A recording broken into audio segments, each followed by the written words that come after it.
Pom pom pom. Ben voilà. Si vous êtes arrivé là, je pense que c'est parce que vous avez déjà vu notre van tour. Sinon, il faut suivre le lien. Voilà. Donc maintenant, avec un petit café, on va vous faire un petit débriefing sur ce van tour. Et si vous êtes sage, après, il y aura une présentation un peu plus technique de certains aspects. Allez, on y va!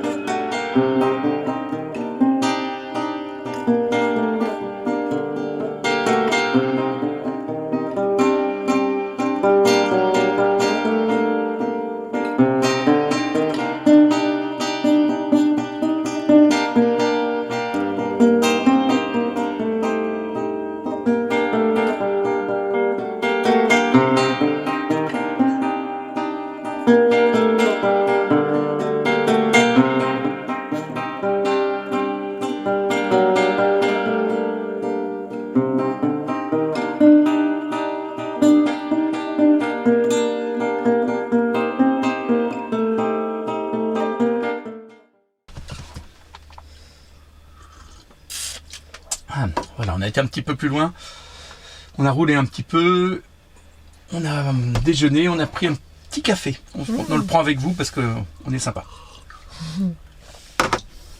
Et un petit bout de chocolat?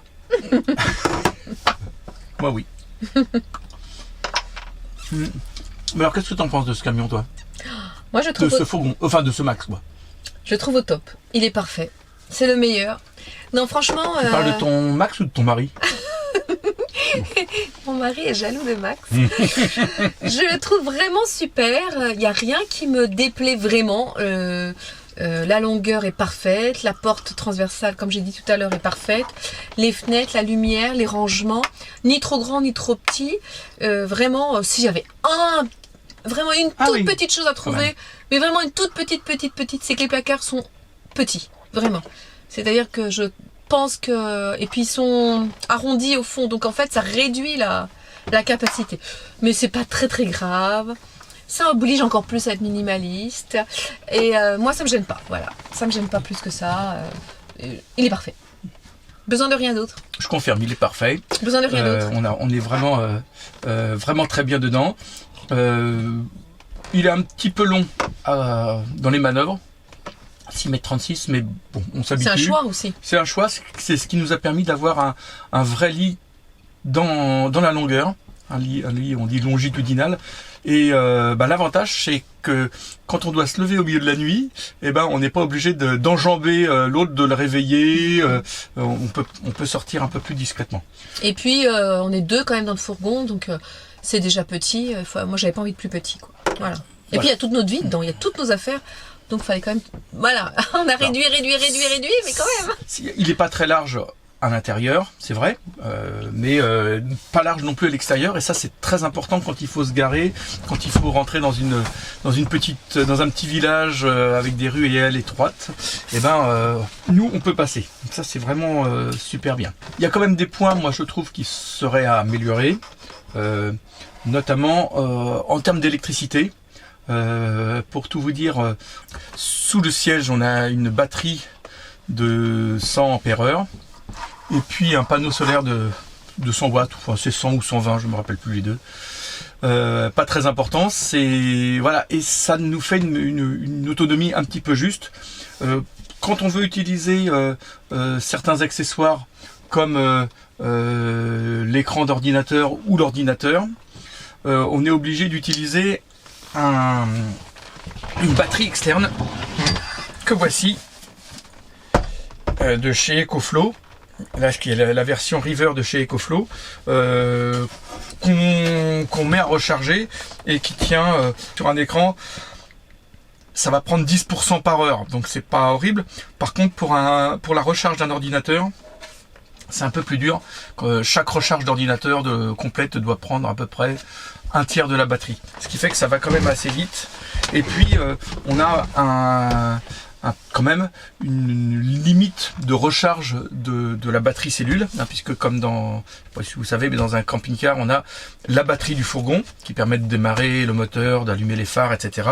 et une batterie cellule qui concerne tout ce qui est dans la cellule, et notamment Le réfrigérateur qui est électrique, hein, il est grand, il fait 80 litres, mais il est électrique, qui recharge également tous les petits détails qu'il y a besoin de recharger. Il y a aussi le chauffage qui consomme de l'électricité au démarrage. Au total, avec notre panneau solaire de 100 watts et notre batterie de 100 milliampères, 100 ampères, pardon, on tient 2 jours, je dirais. Dès qu'on a besoin, on roule un petit peu. Au début, on n'avait pas de booster, hein, c'est le DC-DC. Le booster, ça c'est très important dans un fourgon. Ça permet au moteur de mieux recharger la batterie cellule. Sinon, il économise un petit peu, il s'économise pour pas trop charger. Et donc, depuis qu'on a monté ce DC-DC, au bout de, je sais pas, de 5000 km, on a fait monter ça. Et maintenant, on arrive bien à avoir une recharge par le camion, à condition de rouler, je dirais à peu près, au bout de 50 km, on arrive à avoir une recharge à peu près correcte. Donc, mais ça nous force à rouler 50 km par jour, ce qui est de moins en moins évident avec l'augmentation du prix du gasoil. Et notre pauvre panneau solaire de 100 watts ou 120 watts sur le toit, j'avoue qu'il recharge pas grand chose en hiver. On est en train de recharger pour pouvoir réussir à être autonome pendant 15 jours. Voilà, c'est ça. Pour pouvoir ne pas être obligé justement de rouler pour recharger, puisque de toute façon, va falloir un peu moins rouler. Donc on étudie la possibilité de mettre un deuxième panneau solaire ou de changer celui-là. Et pareil pour la batterie, soit de la faire évoluer pour une batterie lithium, soit d'avoir une deuxième batterie. On ne sait pas encore. C'est à l'étude. On vous dira. Voilà. Au niveau suspension, moi je trouve que ce genre d'utilitaire est un petit peu quand même dur, hein, c'est rien à voir avec le confort d'une berline de luxe, mais c'est quand même un peu dur. On a fait monter dessus des suspensions sumo string, enfin des butées de suspension sumo string, qui évitent quand même les secousses sur les dos d'âne et sur une route où on double un camion par exemple, des choses comme ça quoi. Quand il y a des choses un peu violentes, c'est une nette amélioration, mais c'est pas encore la perfection, notamment les dos d'âne. Je trouve que quand on prend un dos d'âne, et il y en a de plus en plus, on s'envole. Il faut vraiment les prendre au ralenti. Mais quand je dis au ralenti, c'est 15 km/h pour réussir à ne pas envoler toute la vaisselle. Oui, mais justement, c'est pour ça, parce que Max, il est libre Max, et il y en a même qui l'ont vu voler. D'accord. Alors au prochain dos d'âne, je te propose, on s'envole. Alors, comment se passe la vie sur la route? Eh bien, moi, j'adore cette vie en van. J'ai l'impression de vivre pleinement pourquoi on était fait tous les deux, ce à quoi on aspirait depuis des années et qu'on n'a jamais pu vivre vraiment par les circonstances de la vie, notre vie familiale, le travail. À l'époque, qu'on ne pouvait pas faire autrement, et puis on n'était pas mûrs, je pense, pour ça. Maintenant, c'est le bonheur total, parce qu'en fait, moi, ce qui me plaît énormément, c'était déjà... Je sais pas, je veux pas mettre d'ordre, parce que c'est les 3 points, c'est pas un podium, hein. Donc il y a le minimalisme, la liberté, la nature. C'est ces 3 points-là qui me guident complètement. Le matin, vous vous réveillez, vous imaginez, encore en pyjama. Moi, j'ouvre le fourgon tout de suite et je vais voir la nature autour de moi. Et là, en général, je pleure de bonheur. Déjà ça commence. C'est vrai, se réveiller au milieu de la nature tous les jours et dans une nature différente. Notre jardin change tous les jours, en fait. On a un super grand jardin, il s'appelle le monde. Après, la liberté de changer, d'aller où on veut, de rester, de partir. C'est vraiment c'est extraordinaire, cette liberté de mouvement. Voilà. Et cet endroit me plaît, je reste. Cet endroit me plaît pas, je vais voir ailleurs. Voilà. La météo me plaît. Enfin, pareil. Et puis le minimalisme est source de grande joie. C'est vraiment un choix qu'on a fait. Et sincèrement, c'est pas du tout une contrainte, c'est une grande joie. On est obligé de faire attention sur plein de choses, même sur l'eau, hein, puisque il faut savoir que dans une maison normale, on utilise 100 litres d'eau par jour et par personne, tout compris. Ici, nous avons 100 litres d'eau pour 4 jours environ. Donc automatiquement, c'est des petites douchettes, mais on se lave tous les jours, on fait la vaisselle tous les jours, le vin est propre, on est impeccable, mais plus rapide. Mais en fait, on a moins besoin de rester 3 heures sous l'eau, parce qu'on est tellement heureux de toute façon d'aller se balader dans la nature. On est complètement comblé par cette nature. Je suis complètement d'accord. Le côté, je dirais que le côté minimalisme, c'est quelque chose aussi qui apporte. Plus on le creuse, plus ça apporte. On est heureux de vivre simplement. On est heureux d'avoir besoin de rien d'autre en fait. Ouais. On a besoin de rien d'autre. Ça nous suffit. On Déjà, est heureux quand on fait les courses, de se dire, oui, c'est ça. oui, ça, à un moment, ça nous aurait tenté, mais finalement, d'abord, on ne sait pas où le mettre dans Max. Et puis en plus, qu'est-ce que ça nous apporterait finalement? Voilà. Rien par rapport à la joie qu'on peut avoir d'être dans la nature. Voilà. Moi, ce que je voulais dire sur le minimalisme, c'est que c'est pas vivre simplement, c'est pas vivre pauvrement. Ça veut dire que on n'a pas à se plaindre. Pour nous, on est les plus riches du monde, alors qu'on a une vie très simple, mais on a ce qui est important pour nous. Le minimalisme, c'est d'avoir dans la simplicité juste ce qui est important pour nous. Voilà, Jean-Mi, il a du matériel vidéo qui est important, du matériel informatique qui est important pour lui. Voilà, on va pas tout jeter. Moi, j'aime bien aussi de temps en temps. Voilà, j'ai pas juste une jupe et un pantalon. J'aime bien. On a même des petites fleurs. Voilà, on a minimaliste quand même. Tout est simple, tout est en petite quantité, mais voilà, on fait attention à être bien. On ne manque de rien en fait. Bon après, on peut en parler longtemps parce que chacun aussi a comme je disais tout à l'heure, a sa notion du minimalisme. On n'est pas du tout, on vit pas du tout le même minimalisme que certains qui vivent sans eau, sans électricité, sans rien. On est même plutôt dans un minimalisme supérieur. On a vraiment tout ce dont on a envie. Et puis ce qu'on voulait vous dire, c'est que ce minimalisme n'est pas une contrainte. C'est vraiment un choix de vie pour vivre libre et heureux. C'est tout en fait. C'est ça. T'es d'accord ou pas? Complètement. Voilà. Et puis ça apporte une grande liberté dans notre vie de tous les jours. On s'aperçoit des fois que ces choix, finalement, nous apportent de pas être enfermés par plein de choses qui nous enfermaient avant. Un autre point qui est à vivre aussi au jour le jour dedans, c'est vraiment les services. Trouver la manière de se ravitailler en eau, en électricité, de vider ses eaux sales, de vider la cassette toilette. Moi, je trouve que c'est pas du tout une contrainte en termes de s'arrêter, le faire. C'est comme, je dirais, c'est comme mettre un coup de balai. Il faut le faire. C'est la vie de maison, quoi. C'est la vie. C'est pas du tout contraignant. Sauf une chose, dont j'ai déjà parlé, c'est la partie électricité, qui des fois est un petit peu juste en hiver. On s'est retrouvé quelquefois avec l'obligation de rouler. C'est un petit peu contradictoire pour pouvoir avoir de l'électricité.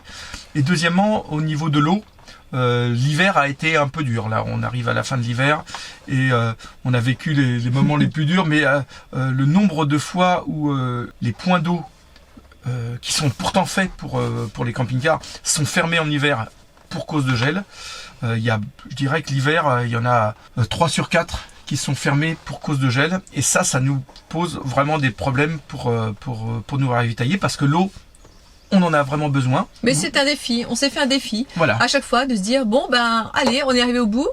On va chercher, on trouvera. Et puis toujours soyons positifs. Et ça nous est arrivé de rencontrer des gens qui gentiment nous offraient de l'eau de leur jardin. Et puis une belle rencontre. Voilà, ou des magasins, de temps en temps c'est arrivé aussi. On leur dit, vous avez pas un peu d'eau pour nous? Hop, ils un petit tuyau dehors et on remplit le fourgon. Voilà, on a fait simple, mais on n'a jamais manqué d'eau en fait. On vous fera un petit point là-dessus si ça vous intéresse plus tard. Parce que il y a l'eau, il y a l'eau potable, il y a le remplir, tout ça. C'est un sujet à lui seul. Alors en fait, il y en a beaucoup qui se demandent dans mes copines, je pense, mais elles ne dansent plus. Moi qui étais danseuse avant, eh bien, figurez-vous que, alors évidemment, je danse beaucoup moins, quasiment plus, on va dire. À la place, je marche, je danse en marchant. Mais par contre, j'ai des vidéos, j'ai des preuves d'endroits où au milieu de la nature, elle se met à danser. Mais par contre, je danse de temps en temps. Il suffit que la musique se mette en route. Bon, en tant que danseuse orientale, et je danse ici dans le petit couloir. Je fais quelques mouvements ici. Alors évidemment, j'avoue que les pas de déplacement sont un petit peu compliqués. 50 cm sur 1,50 m. Mais et puis aussi, vous savez, quand vous voulez monter les bras, dedans. Dès que vous êtes debout, vous touchez rapidement le plafond. Mais c'est pas grave, on arrive très bien à danser quand même ici. Un point important également quand on vit en van, c'est notre impact environnemental, et puis qui est d'autant plus important en ce moment où on parle d'un prix du gasoil qui défie tout ce qu'on avait pu prédire. Voilà, et puis tout simplement, tout à l'heure Solange, tu nous as parlé de la manière de faire attention aux produits ménagers que tu utilises. Voilà, donc déjà ça on fait vraiment attention, mais on est en chemin, on apprend en fait, on considère pas qu'on a toutes les solutions et que ce qu'on vit est parfait. Voilà, ça fait 6 mois qu'on vit dans notre van et on apprend et on s'améliore et on va voir les copains, on regarde les autres vidéos, on regarde les autres van lifers et on se donne des trucs pour s'améliorer. On est en chemin, on n'a pas du tout le monopole, loin de là, on est très très loin, mais on est en chemin et puis on y arrive, je pense, tout doucement parce qu'on est très motivés. Par exemple, les produits ménagers, également pour la cassette de WC, WC10 chimique, on utilise des produits naturels qui en plus sont agrémentés d'huile essentielle. Les shampoings, moi je sais que j'ai beaucoup de soins pour les shampoings, j'essaye de tout changer, voilà, et il y a une époque je me lavais les cheveux beaucoup trop souvent, toutes mes copines me disaient oh mais tes cheveux tu les abîmes, et en fait justement il faut beaucoup moins les laver, donc beaucoup moins de shampoing, surtout maintenant du shampoing naturel, les laisser sécher à l'air et plus le sèche-cheveux. Ah oui, le sèche-cheveux, le fameux sèche-cheveux. Au début je me dis mais comment je vais faire sans sèche-cheveux, c'est horrible, mais si, j'y arrive très très bien en fait, et mes cheveux je pense qu'ils sont toujours bien. Elle est toujours aussi belle. Hein. Voilà, donc en fait, il y a toujours une solution. Voilà. Quant au gasoil, le gasoil a augmenté. Oui, c'est vrai. Il y a beaucoup de questions de certains copains en disant comment vous allez faire. À l'heure actuelle, à l'heure où on tourne, on est autour de 2,20 € le litre. Voilà, donc en fait, en promotion ponctuelle. Effectivement, en dehors des événements entre guillemets, où on a des rendez-vous, où on doit partir faire des kilomètres, mais là c'est impératif. Quand c'est pour nous, on peut continuer à vivre dans cet esprit là, mais il suffit de moins rouler. Donc en fait, quand on s'est fixé un budget de temps par mois, garder ce budget, mais avec ce même budget, évidemment, on va moins rouler. Et c'est pas grave, on restera peut-être plus longtemps dans le même spot, profiter un peu plus de la nature, des marchés, du terroir local, découvrir un peu plus, et puis on reprendra la route 3-4 jours après. Et voilà, on le fera moins vite, mais on avancera quand même. Et moi j'aime bien dire que notre Max, c'est une tortue en fait, tout simplement. Non, j'aime pas. Lui aussi c'est une petite tortue parce qu'il a la maison sur le dos et il va tout doucement. C'est vrai qu'on va souvent pas vite, on prend jamais l'autoroute, on essaye de prendre notre temps. Moi qui aimais bien rouler assez vite, j'ai changé quand même de pied droit, et on s'adapte. Ça veut pas dire que l'augmentation du gasoil n'est pas une contrainte, au contraire elle en est une, mais je dirais que tout est contrainte et il y en a partout, et tout doit être une occasion de se remettre en question, de vivre différemment. Puis en plus, le but n'est pas de consommer le maximum de gasoil. Hein. On sait bien que on a une attention à l'environnement à avoir aussi, mais il reste quand même qu'on est sur des engins qui consomment presque 10 litres au 100, et donc on est vraiment impacté par le prix du gasoil. D'autres se posent la question, vous savez, des ZFE, des zones à faible émission en ville. Nous on n'a pas vu jusqu'à présent le problème, hein, si ce n'est il a fallu qu'on rentre sur Paris à un moment. On cherche une solution différente. De toute façon, notre but n'est pas de voyager dans les villes, mais plutôt de voyager dans la nature, dans la campagne, dans tous ces endroits formidables qui ne sont pas concernés. Et puis si on doit aller en ville, il faut qu'on se trouve un parking à l'extérieur, et puis on utilise comme tout le monde les transports en commun ou les pédibus. C'est ça, pas mal les pédibus. Hein. On utilise beaucoup les pédibus. Et puis après, ceux qui nous suivent sur Port La Strep ont pu voir qu'on faisait beaucoup de kilomètres cette année. On va encore en faire pas mal jusqu'au mois de juin. Voilà, on vous expliquera pourquoi. On en a fait beaucoup parce qu'on a eu des petits-enfants qui sont nés. On a eu des communions dans ces petits-enfants aussi. On a eu le décès de ma maman. Il y a eu un déménagement, un changement de vie. tout ça fait qu'on a dû beaucoup faire de kilomètres parce que tous nos enfants sont partout en France. Ma maman est à Paris et la maison qu'on a déménagée est en Bretagne. Enfin voilà, donc du coup, beaucoup de kilomètres cette année qui ne sont pas spécialement liés uniquement, entre guillemets, à notre vie van life cool. Voilà. Van lifeisante. Van lifeisante. On en arrive un peu au dernier point quand même. Voilà. Qui est justement, et ben voilà, jusqu'à présent on habitait, je vous l'ai dit en intro, on habitait en Bretagne, et dans le bout de la Bretagne, dans le Finistère. Et voilà, pour diverses raisons, on a revendu cette maison. Et voilà, nous voici, maintenant on habite chez Max. Et donc on se retrouve voilà, dans une période de notre vie où on n'a pas de maison. Et ça nous pose la question, est-il nécessaire, quand on vit en van life, d'avoir un pied-à-terre? Alors, nous on a pensé que c'était quand même... Est-ce nécessaire d'abord? Est-ce nécessaire avant nous?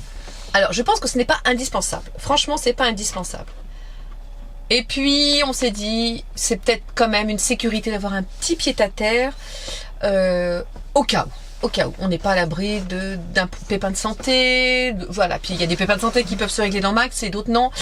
Voilà, on ne sait pas, mais voilà. Et puis il y a une certaine complexification administrative quand on n'a pas de... Bon, ça, ce qui peut se résoudre, hein, mais quand on n'a pas de domicile alors, précis. il y a une adresse fiscale qu'on a, il y a une adresse postale qu'on a aussi, avec le courrier du voyageur qui reçoit notre courrier.